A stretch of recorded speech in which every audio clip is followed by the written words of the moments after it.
You're watching The 7 from WATE 6 on your side. Good evening, I'm Bo Williams, and welcome to The 7. At the top of our Big 7 stories list, the way police describe it sounds like chaos on a Knoxville street on the 4th of July. KPD painting the picture of fun with fireworks getting way out of hand. Police getting a call around 10:15 from the corner of Texas Avenue and Pascal Drive about a crash with injuries. Witnesses told officers a car was getting pelted with paintballs and fireworks, causing it to crash into a pickup. KPD sharing some of these pictures with us, documenting the damage beyond the wreck. We're told officers became targets too, hit with fireworks, including mortar shell style fireworks, then having to escort wreckers to pull out the damaged cars. According to the department, police had to drive people hurt in the wreck to the ambulances so that they could be checked out. 6 in all. 3 of those, we're told, were children. Now, 4 teens have been arrested. The boys, 14 to 16 years of age, all face charges of trying to evade police. 2 of them are accused of aggravated assault, 2 of them accused of disorderly conduct. KPD says officers had to come back later over more reports of fireworks shot at cars and people. At one point, officers walking the area were reportedly almost hit by a mortar. They arrested 21-year-old Corey Armstrong Jr. Police say they saw him put a mortar tube into his car, plus he allegedly had a mortar shell and a loaded gun in his pockets. Armstrong faces charges of unlawful possession of a weapon and reckless endangerment.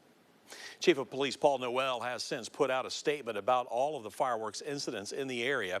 He says, quote, "This behavior is completely unacceptable, and it puts our officers and residents at risk of legitimate physical and mental harm."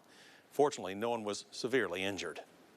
Well, lots of people left the fireworks to the pros last night, gathering to watch events like Festival on the 4th, with the rockets' red glare coming from the Henley Bridge and the music from the Knoxville Symphony Orchestra at World's Fair Park. Home fireworks are not allowed in Knoxville or Knox County, but we know some Knoxville firefighters today posted on Facebook just what a busy night they experienced, revealing it wasn't quite as hectic as last year. But KFD's 2023 tally: 3 grass or brush fires, 4 trash or dumpster fires, 2 building fires that were out when firefighters arrived, 8 overdoses, 1 near drowning, and 1 heavy rescue. In all, there were 94 total calls for KFD to handle in the 24-hour period. More 4th of July aftermath as we move through the Big 7 list for you. You know, as we've been telling you, Independence Day fireworks each year send a rush of frightened missing pets into animal shelters. If you're facing that situation, first, check out your local animal shelter. In Knox County, lost and found and stray animals end up at Young Williams' intake facility on Division Street in Bearden. Young Williams also has an online lost and found page that you can check out. They post pictures of strays as they come in over at young-williams.org. Take a look. These are just some of the animals currently in the shelter's care tonight. And if you don't find your pet at the shelter, you can check with local vets and see if lost pets have ended up there. It's also a good idea to check Facebook. Most communities have some sort of lost and found pet page. Our next Big 7 story: signs Amazon really is setting up shop here in East Tennessee. That's been a question, even with some big announcements of facilities in Knoxville and Alcoa. Huge buildings put up in the last couple of years, but not yet put into service.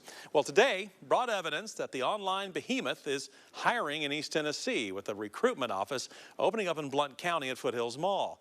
We still don't know the exact plan for the Knox County facility, but we're told the company is looking to fill current positions before the Blount County Center officially opens.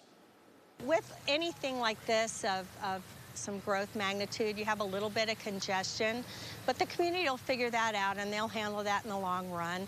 And I think the huge pros more than outweigh that, because again, we'll have good jobs, we'll have good job security, and it'll increase money to the tax base, and that helps everybody who lives here. We've lost a lot of people between the ages of 20 and 45, and that's the next generation of people. And so what we're really trying to do is keep those kids and people, young people here, by providing them with opportunities for employment, to create a career, create a family. Just trying to show the people that there are opportunities to stay here. You don't have to go to the Charlottes or Atlantas or Cincinnati's or wherever to get a job or stay a career. And even if you have left, there's opportunities to come back. Plans now are for the Blount County facility to open in late summer so it can be fully up and running by October, just before, of course, that big holiday rush. Now, the office hours for over at Foothills Mall are 11 a.m. to 6:30 p.m. Again, that's already wrapped up today. Then tomorrow through Saturday, it will be open from 9:30 a.m. to 6:30 p.m. Then starting next week, the recruiting office will be open 7 days a week. Again, that's over at Foothills Mall in Maryville. A Knoxville man has been arrested on felony charges in connection with the January 6th riot at the U.S. Capitol. The Department of Justice says that 43-year-old Michael Asbury was arrested in Lenoir City. Authorities say he is the man seen circled in these photos. Now, he is facing several charges in connection to the Capitol riot, including obstruction of law enforcement during civil disorder, entering or remaining on restricted grounds, disorderly or disruptive conduct in a restricted building, and disorderly conduct in a Capitol building.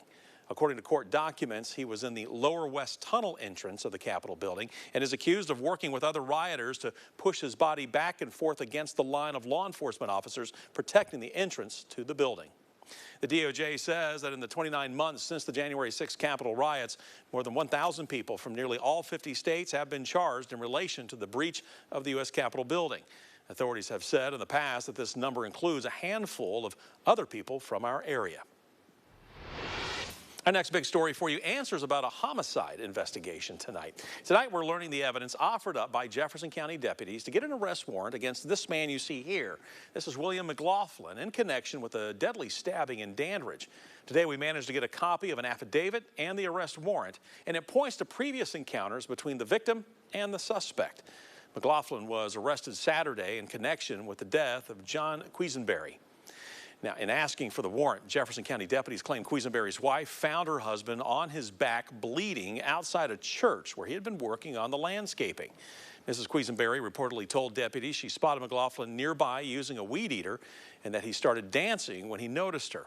Investigators reportedly found reddish-brown stains between the spot where Quisenberry's body was found and McLaughlin's home across the parking lot from the church. Also found blood on the porch and bloody shoes at the home. Deputies telling a judge that TBI tests show the blood to be a match for Quisenberry's blood. Quisenberry's wife told detectives that her husband had run-ins with McLaughlin before. One in February led to an aggravated assault charge when McLaughlin allegedly pointed a crossbow at him. Mrs. Quisenberry also telling deputies that McLaughlin had approached her husband with a hammer in his hand the day before he died. McLaughlin is being held on $1 million bond. City of Knoxville joining a regional campaign to help with your financial stability. The mayor just put out a video about a new opportunity for East Tennesseans. Take a listen. Do you know your credit score? Honestly, most of us don't. It's just not something we pay close attention to, but it matters. A score of 720 or higher can help you get a more favorable loan for a house or gain access to startup capital for a new business. Don't let a low credit score limit your life's choices. City is joining in on a regional campaign to help people achieve their gold credit scores. It's called Financial Literacy 720. 720, of course, the turning point from a fair to a good credit score.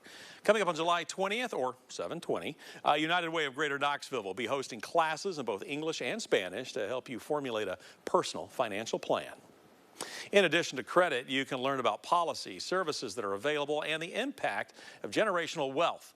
To sign up or learn more, you can head to uwgk.org/financial. And we wrap up the Big 7 list for you in the middle of that heat and humidity. Knoxville Utilities Board offering up some advice to help stay cool and hopefully save some money on your energy bill. Because your air conditioner requires a lot of energy during the summer months, KUB says you should make sure to service your HVAC units every year and change the filters at least once every 3 months to make sure the AC is working properly. Also, turn your thermostat up while you're out of the house. Every degree of change saves you about 3% on a heating or cooling bill. KUB also says there are ways you can naturally cool down the home without blasting that cool air. Windows that you have that are facing, especially the afternoon sun, you want to try to keep some drapes or some blinds closed on those to help limit the amount of sunlight coming in, which will also increase the temperature inside your home. Utilize ceiling fans, so if you have the temperature up a little bit higher, it's going to feel warmer. But utilize some ceiling fans will take some of that edge off a little bit and maybe allow you to have your thermostat up another degree or so. few other tips for you: turn off unnecessary lights in your home, set washing machines to use cold water cycles, and try to use appliances like stoves, dryers, dishwashers after sunset during those non-peak hours to limit power usage and, of course, cut down on any added warmth.